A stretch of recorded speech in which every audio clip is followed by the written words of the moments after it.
Transportation is key. Getting people to outdoors has been quite a bit of a challenge. And yeah, we went to the city to help us with, better bus service, for instance. I think, those challenges are going to make things a little easier. I think a lot of our audiences, as well as staff and vendors, are nearby, but far enough that they need the bus. So any kind of connectivity, when we have visitors who are interested in going to PS1, there's really no easy way to get from Noguchi to PS1 other than a taxi or a bike. One of the things we're kind of interested in at the museum is actually branding Queens as a kind of exciting place. I don't know if we have T-shirts, the Brooklyn T-shirts, that drives me crazy. You go to the airport, it's all Brooklyn. But we have T-shirts that say Queens, just says Queens, but it says it in English, we have it in Urdu, Chinese characters, Korean, to have that kind of pride, Queens pride, which we want to instill in everybody. I think that's good for business. If you think of the genesis of cultural institutions in New York City in general, has been business elites saying, we want to become an international city, like the European cities. This is what happened in the 19th century. This is happening in Queens now. And you guys, as business leaders and business owners, are profiting from the upward motion of the general image of Queens. So one of the things we're going to be doing, one of the big pushes with our reopening, is to have a kind of a whole series of major public events. We're going to try to get all kinds of business partnerships when that happens in the next couple of years. So we're doing a campaign for the reopening of the Queens Museum, but it also has a lot to do with Queens identity. We were formed by a bunch of Queens business leaders and civic leaders because, in 1970, early 70s, there were no cultural institutions in Queens at all. Right? Just think about it. We're all new. We're all from the 70s. And that has transformed the image of what Queens is in the imagination of people.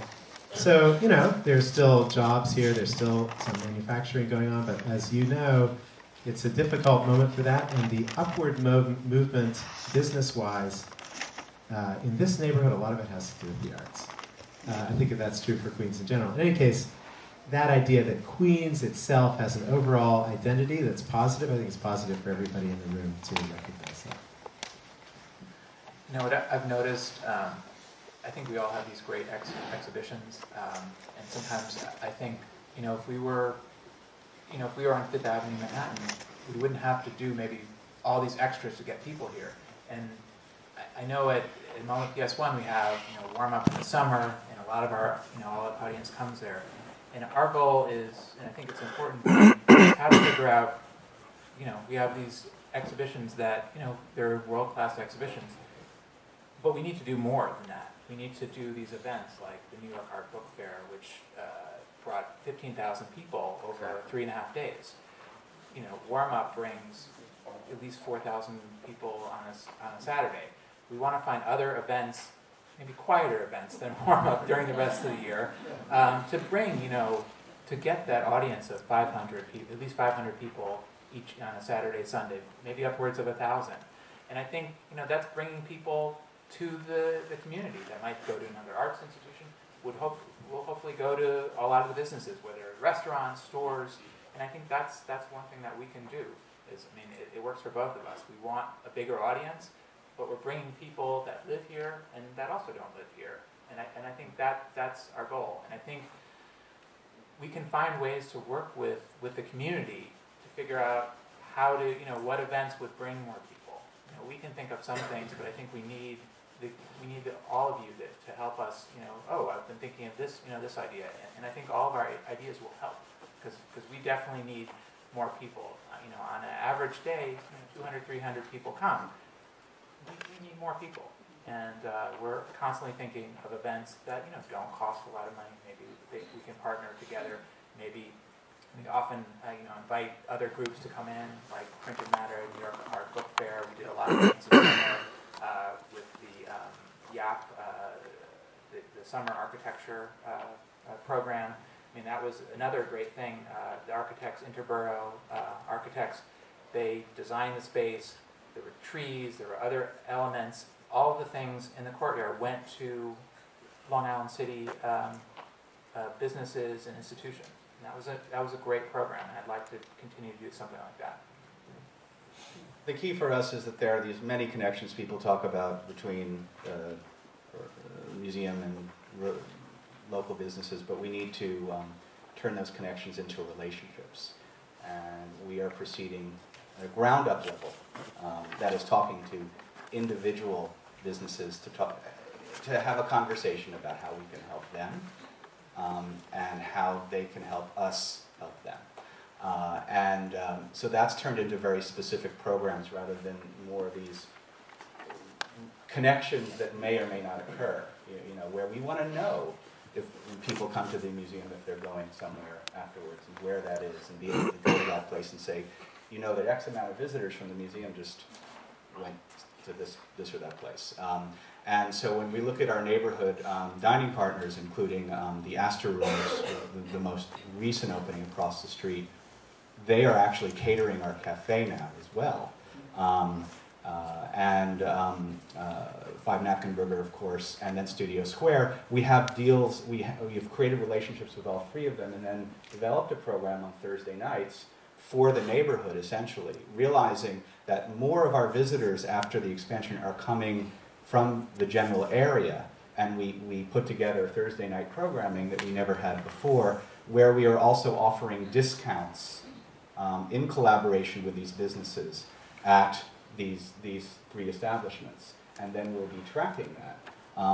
Again, individual relationships are yielded based on these conversations. So in some cases, the local business will use the museum, will rent out the museum. It was important that the expansion be able to allow us to have a facility that can be used for various types of private events. Finally, these businesses have employees, and these employees live and work in the neighborhood. In Western Queens or beyond. We want to make sure that those employees are invited to use the museum, to come to the museum, and perhaps to receive the membership benefit of coming to the museum from their employer rather than have to join separately. And so that means establishing a corporate membership program that doesn't assume that corporate members will just be, Sony and Bloomberg, but again, a local business or a real estate developer. Offering the amenity of the museum even to membership to the museum to those who buy a condo in Long Island City. If you're interested, there are a few available. But even from that to something we thought of as curating the media room in one of these condos. So the idea is, I think, rather than, we want to go top down and think of this from an urban planning perspective, as has been done, but for us it's going bottom up with each and every business. Napoli Pizza down the street, wonderful little pizza place, is where we get all the pizzas for our birthday parties. And so you'll have about, I don't know how many tens of pizzas being made and brought over here. And I think that it's a personal choice, perhaps, of staff at the museum to work with the individually owned business and not just, let's say, the national chains. But the national chains are great because when they're locally managed, you are dealing with a local business, and you can talk to Panera, and you can talk to Starbucks at a local level, and that's really crucial. We use Saks. So maybe we can take a few questions from the floor. And, I see. Mr. Suna, I think, raised his hand first. Big surprise. I'm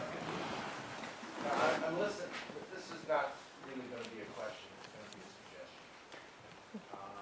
I've listened to each of you speak, and you talk about the great programming that is going on in each of your respective institutions. And certainly I'm familiar with quite a bit of those. With Amy's latest show, and I told her how fabulous it was that they were mixing it up. Didn't hear Carl. Peter, I have to admit, I have been at a moment, even though it's out of the box of my office in quite a while. And certainly I know what's going on at the Queens Museum.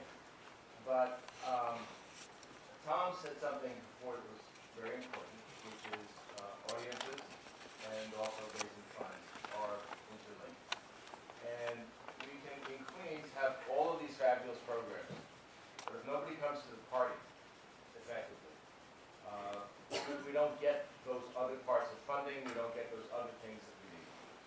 And each of you in your own specific way talked about working together. And I'm going to make a suggestion, not a Sig Balker type suggestion, but this is like a 50,000 foot suggestion. And really use this as an illustration. But in order to drive more people to each of our cultural institutions, there is a fabulous way that I think of working both internationally and locally. And that would be, I'll just list out the parts and pieces. I'll start with the international part. That we have some type of when you go and you travel anywhere in the world, you'll go either to the airport, the hotel, whatever it is. There are these little brochures, go to Carlsbad Taverns, go to, whatever the heck it is, Castle in London or whatever. There could be a Culture Queens, type of very simple, very well branded brochure that's on the printed material side, that doesn't list every single thing that is going on at the event. But there's a website, a Twitter site, whatever the case may be, to find those things out. But you get into the mix in that way.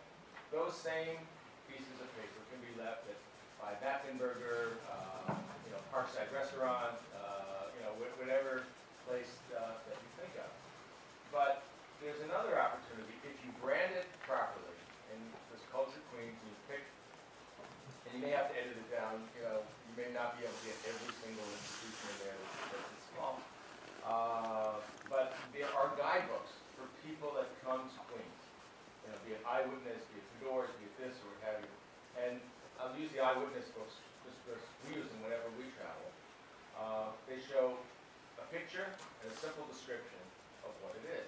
But if you aggregate your marketing efforts and you together go after these particular kinds of things, you will ultimately bring in people internationally, people locally, and you can still manage. And these are, I think, they're fundable. And the other thing that Amy mentioned, which may be fundable in two different ways, has to do with the issue of transportation. We had at the Queens Museum, it didn't work out that well. Deutsche Bank funded a little trolley that went around. Well, you've got all these darn tour buses and what have you from Grey Line and this and that. If you go to them collectively, again, branding yourselves in a particular kind of a way, that people will sign up for a game day for Culture Queens. Or you could actually maybe get that funded through some private source to connect them. But there are distances to be covered. So all I'm saying is, if you work collectively, I think 1 + 1 + 1 + 1 will equal a lot more. Is our tourism NYC person? Yeah. So we should talk, right? And there is Discover So, Queens. There's Discover Queens, but this is culture. Culture. That's just general tourism. This is a different idea. So maybe we could